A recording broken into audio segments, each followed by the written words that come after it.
जय श्री कृष्ण मित्रों, मैं आपके समक्ष श्रीमद् भागवत गीता उपस्थित करने जा रहा हूं। आज के दौर में हम सब अर्जुन की भांति अपने जीवन कर्म में उलझे हुए हैं और हम सब महाभारत के अर्जुन के भांति अपने कर्तव्य से वंचित हो रहे हैं। हम सबके जीवन को सही पथ पर लाने का कार्य केवल एक ही कर सकते हैं, वो है भगवान श्री कृष्ण के मुंह से निकले वो अनमोल शब्द श्रीमद् भागवत गीता। जिस तरह महाभारत के युद्ध में अर्जुन विचलित हो गया था और अपने पथ से भटक रहा था, परंतु भगवान श्री कृष्ण ने उनको उचित पथ दिखाया, उसी तरह आज भी गीता पाठ बहुत लोगों का मार्गदर्शन कर रहे हैं। ये गीता केवल हम भारतीय आर्य पुत्रों का ही नहीं, देश विदेश के बहुत लोगों का मार्गदर्शन किए हैं। मैंने यहाँ पर श्रीमद् भागवत गीता के 18 अध्याय में से केवल श्लोकों के अर्थों को ही लिया है, जिससे आपका समय बचे और आप तक सही संदेश पहुंच सके। तो चलिए आज पहला अध्याय सुनते हैं। अध्याय 1, सैन्य दर्शन। महाराज धृतराष्ट्र ने कहा, हे संजय, धर्म क्षेत्र कुरुक्षेत्र में बड़े उत्साह के साथ युद्ध के लिए एकत्रित होकर मेरे तथा पांडु के पुत्रों ने क्या किया? संजय ने उत्तर दिया, हे महाराज, पांडव सेना की व्यूह रचना को परखकर आपके पुत्र दुर्योधन अपने गुरु द्रोणाचार्य के निकट गए और कहे, हे महान आचार्य, उस ओर देखिए, आपके मेधावी शिष्य द्रुपद पुत्र धृष्टद्युम्न द्वारा संगठित महान पांडव सेना की व्यूह रचना को। उन पंक्तियों में युद्ध में भीम तथा महान धनुर्धर अर्जुन के समान सात्यकी, विराट और महारथी द्रुपद जैसे योद्धा उपस्थित हैं। महान योद्धा जैसे कि धृष्टकेतु, चेकितान, काशी के वीर्यवान राजा पुरुजित, कुंती भोज तथा शैब्य भी उपस्थित हैं।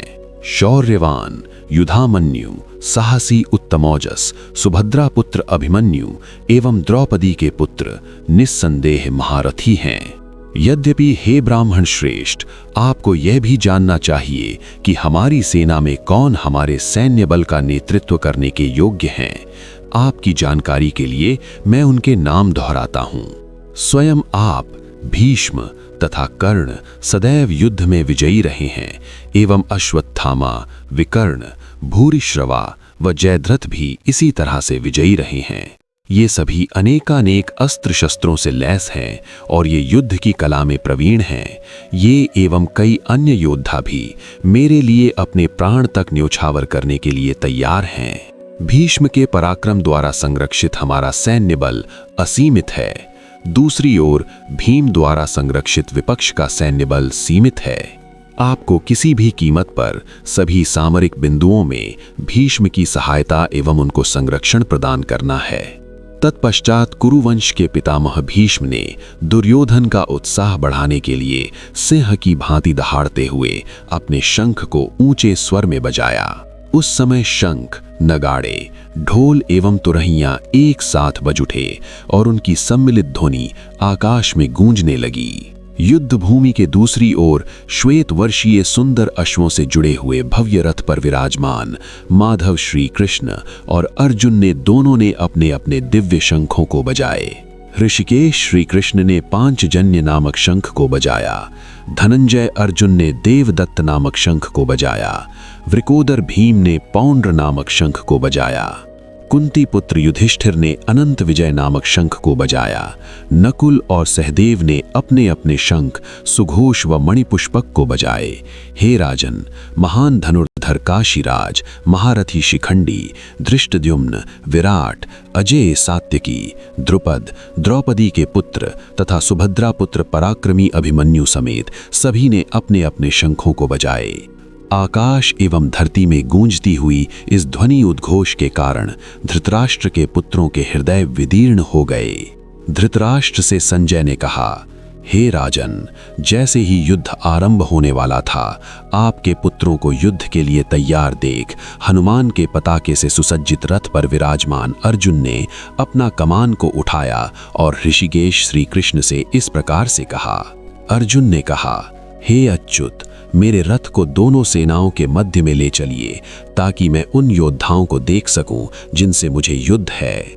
युद्ध भूमि पर एकत्रित हुए उन सभी योद्धाओं को मुझे देखना है जो धृतराष्ट्र के दुष्ट पुत्र दुर्योधन को प्रिय हैं। संजय ने कहा, हे भारत।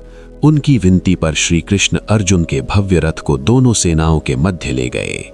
भीष्म, द्रोण एवं विश्व के सभी अन्य सेना नायकों के समक्ष श्री कृष्ण ने कहा, हे पार्थ, इस रणभूमि में एकत्रित हुए कुरुराज परिवार को देखो।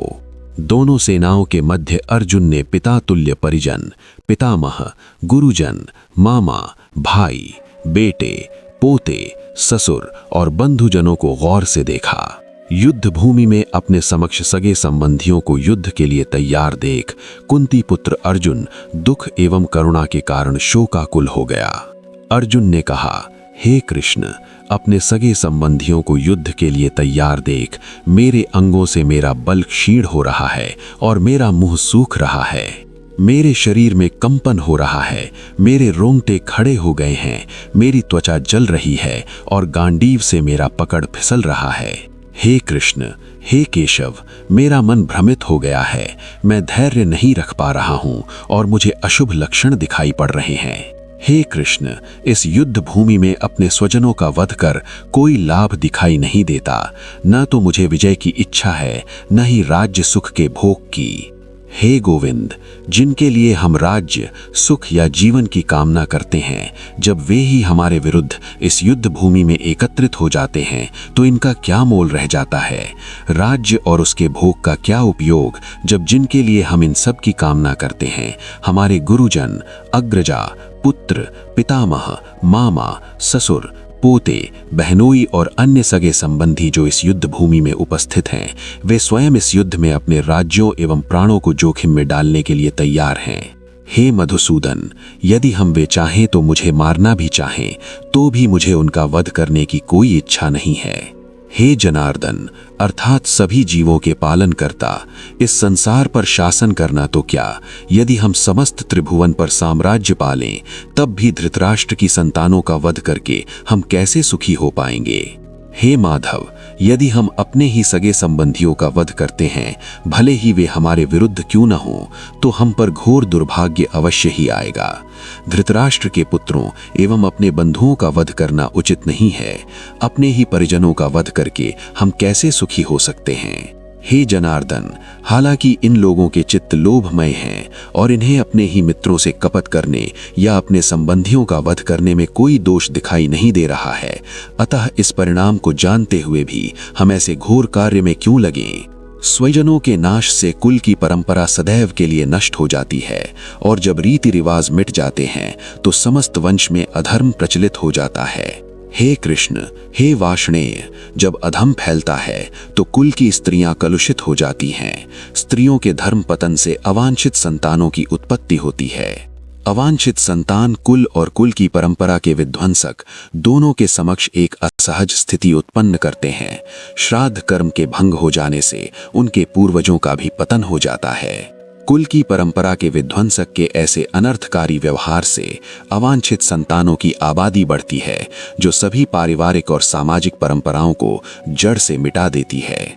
हे जनार्दन, मैंने सुना है कि जो व्यक्ति पारिवारिक, सामाजिक या आध्यात्मिक मान्यताओं का नाश करता है, वह सदा के लिए घृणित अवस्था को भुगतता है। ओ, हमने कितना घोर पाप करने की ठानी है, केवल राज्य सुख भोगने के लिए अपने ही स्वजनों का वध करने जले हैं। यदि धृतराष्ट्र के पुत्र अपने हाथों में लिए अस्त्र से इस युद्ध भूमि में मुझे निहत्थे और निर्विरोध का वध कर दें तो उसे ही मैं बेहतर समझूंगा। संजय ने कहा। इस प्रकार कहकर अर्जुन ने अपने धनुष एवं बाणों को उतार कर रख दिया और रथ पर भारी मन से शोक में डूबकर बैठ गया। धन्यवाद मित्रों, ये श्रीमद् भागवत गीता का पहला अध्याय सैन्य दर्शन यहीं पर समाप्त होता है। जय श्री कृष्णा।